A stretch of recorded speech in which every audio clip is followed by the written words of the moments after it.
Salut, c'est Sandro, résident de la chaîne. À travers ce flash info de quelques minutes, je vais te tenir informé des événements majeurs qui se sont passés et qui vont arriver sur cette chaîne.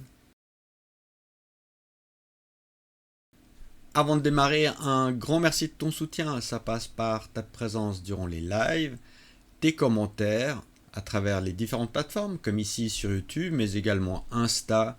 Il y a TikTok aussi depuis quelques temps et Facebook.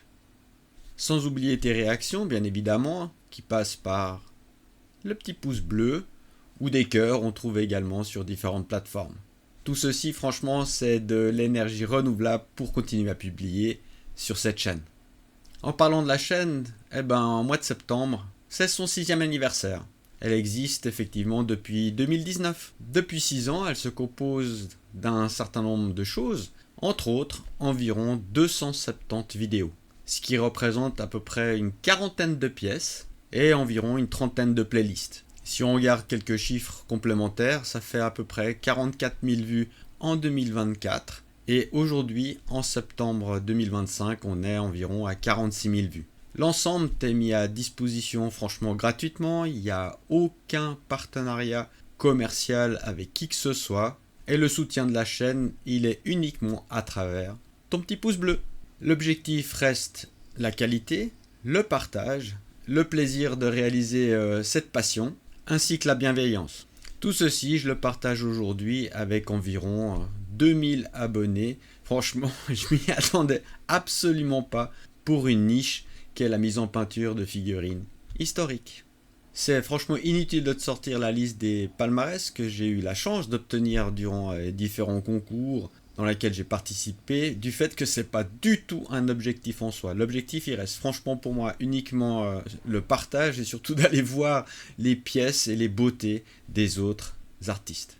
Ça reste à ce jour ma passion et la seule chose que j'ai envie de faire, c'est de la partager, d'échanger tout ça dans un esprit fun. Avec ces quelques mots, j'espère t'avoir transmis l'état d'esprit de la chaîne, essentiellement la qualité en faveur de la quantité. Que s'est-il passé? Ce Templier est maintenant terminé, il y a 2 nouvelles vidéos qui sont venues compléter sa playlist. Les 2 dernières, elles concernent la mise en peinture des cuirs et l'autre, les tissus. Le blanc, c'est toujours compliqué à mettre en œuvre, donc voilà, un petit tuto qui te permet de suivre ce que j'ai pratiqué sur cette pièce. Une expérience intéressante, l'impression de 2 bustes, mes enfants, en 3D. Alors pourquoi intéressante? Tout simplement, c'est que j'ai essayé, à travers un outil IA, de générer sur la base d'une photo, on va dire, le buste de mes garçons. Tout ça, tu peux le trouver sur Internet. Je vais lire la référence pour pas me tromper. Donc, tu trouves ça sur Maker World, Maker Lab. Donc, tu peux créer ta statue et puis simplement sur la base d'une photo. Franchement, l'expérience était vraiment très intéressante. J'ai pas pris beaucoup de temps pour retoucher l'image 3D. J'ai directement généré le fichier et imprimé avec une imprimante filaire. Ce qui est important, c'est que je voulais m'amuser également au niveau de la petite statue pour réaliser du bronze et j'ai profité à l'occasion de faire une petite vidéo. Au mois de juin, j'ai fait un petit vlog avec quelques pièces présentées sur lesquelles il n'y a pas eu de tutoriel spécialement dessus. C'était de faire un retour d'expérience avec surtout les galères et les pièges à éviter. Fin mai, il y a eu le Luc du Gnome Show, le 31 et le 1er juin. Je passais le samedi déposer mes pièces. Malheureusement, le dimanche, j'ai eu un souci sur la route, un souci de santé, et j'ai pas pu profiter du dimanche après-midi pour voir toutes les pièces qui étaient exposées, faire des photos, des films et au final, on va dire réceptionner cette merveilleuse récompense qui m'a été donnée, c'est-à-dire la médaille d'or. Je profite de l'occasion encore une fois de remercier les organisateurs, je les ai eus au téléphone et j'ai pu passer vraiment tard le soir pour pouvoir récupérer mes pièces. Et voilà, donc c'est la raison pour laquelle sur SZ Miniature, on ne trouve pas aujourd'hui l'expo du Luc du Gnome Show. Ce motard de la Wehrmacht, il est également terminé, donc c'est une pièce en 3D, également achetée au Luc du Gnome Show il y a 2 ans, sauf erreur de ma part. Il n'y a pas de tuto, Je l'ai fait, je crois que j'avais fait une fois en live. Le reste, je l'ai fait sans spécialement filmer. Pour la simple et bonne raison, c'est que j'ai eu passablement de difficultés à la réaliser dans les textures, les tissus, les teintes. Enfin, c'est un gros travail qui m'a pris un certain temps, pratiquement 2 ans pour pouvoir terminer cette pièce. Franchement, c'est un super travail qui m'a pris vraiment très longtemps et dont j'ai été vraiment ennuyé sur sa difficulté. En faisant cette pièce, franchement, j'ai commis une grosse erreur. L'erreur principale, c'est de l'avoir toute montée, complète, avant de la peindre. Et là, franchement, ça a été très compliqué. Donc voilà, j'aurais dû vraiment préparer mon schéma de mise en peinture avec les pièces complètement séparées. J'aurais gagné vraiment passablement de temps et j'aurais eu beaucoup moins de difficultés sur le travail de la mise en peinture. Ce buste de SK Miniature également, il a été terminé. Donc on va trouver un certain nombre de vidéos sur le sujet, y compris une belle playlist.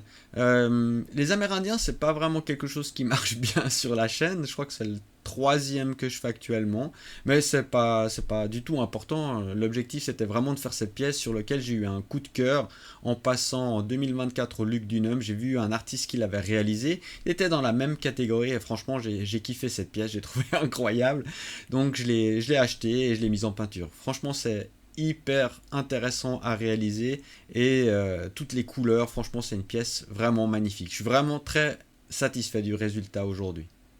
J'en ai parlé durant le vlog, sauf erreur de ma part, mais j'ai fait l'acquisition d'une nouvelle imprimante 3D résine, 10K. C'est la Nicubit Photo Manon 4 Ultra. Elle est beaucoup plus adaptée à mes besoins, elle prend moins de place. Ouais, c'est un peu réduit ici la place à l'atelier. Donc voilà, cette acquisition avec le monde de la 3D qui explose et l'achat des pièces, franchement, de jour en jour, ça s'accroît sur le net.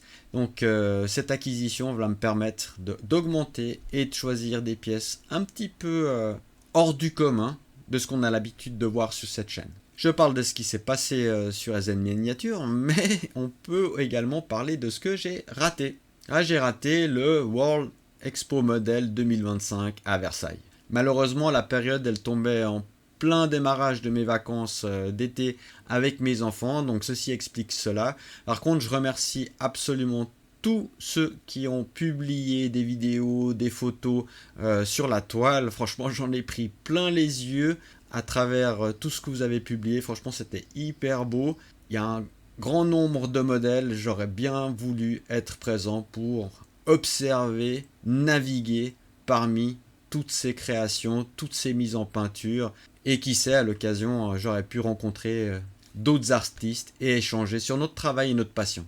Ce petit d'expo, franchement, c'est également pour moi quelque chose que j'aimerais beaucoup y participer.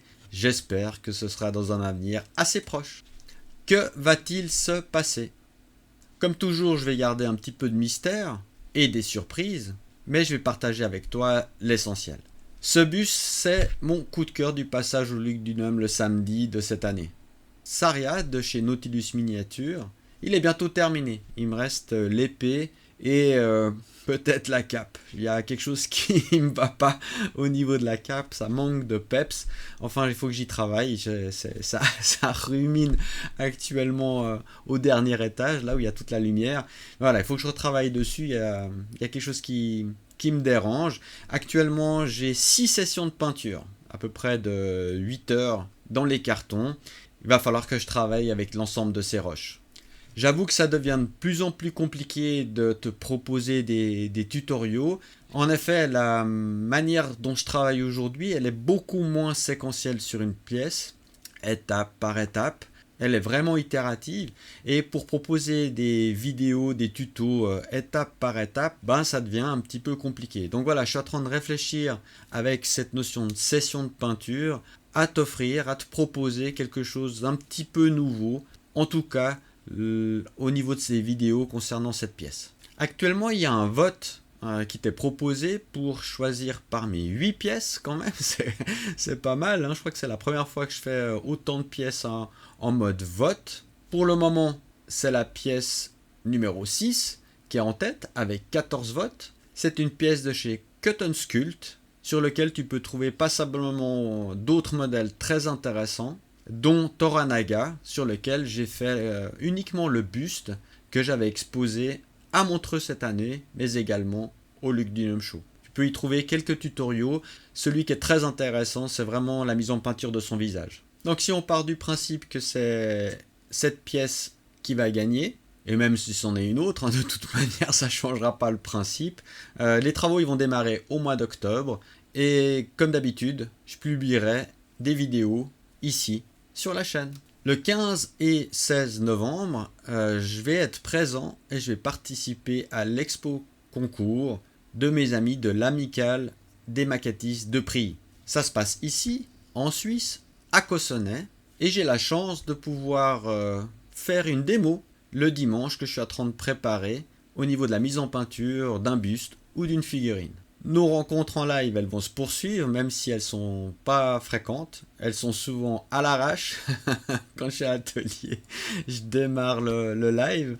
Mais ça reste pour moi un moment important de partage et de plaisir pour ceux qui passent et qui ouvrent la porte et qui voient de la lumière dans l'atelier. Je viens de partager avec toi le passé et l'avenir de la chaîne. J'espère que ce format t'a plu. Comme je le dis toujours, si ça t'a plu, un petit pouce vers le haut, ça fait toujours plaisir. Dans le cas contraire, un petit commentaire constructif, c'est toujours utile pour s'améliorer. Pour conclure, je te souhaite à toi et tes proches le meilleur. On se retrouve prochainement dans cet atelier. Jusque-là, porte-toi bien, à tes pinceaux. Ciao!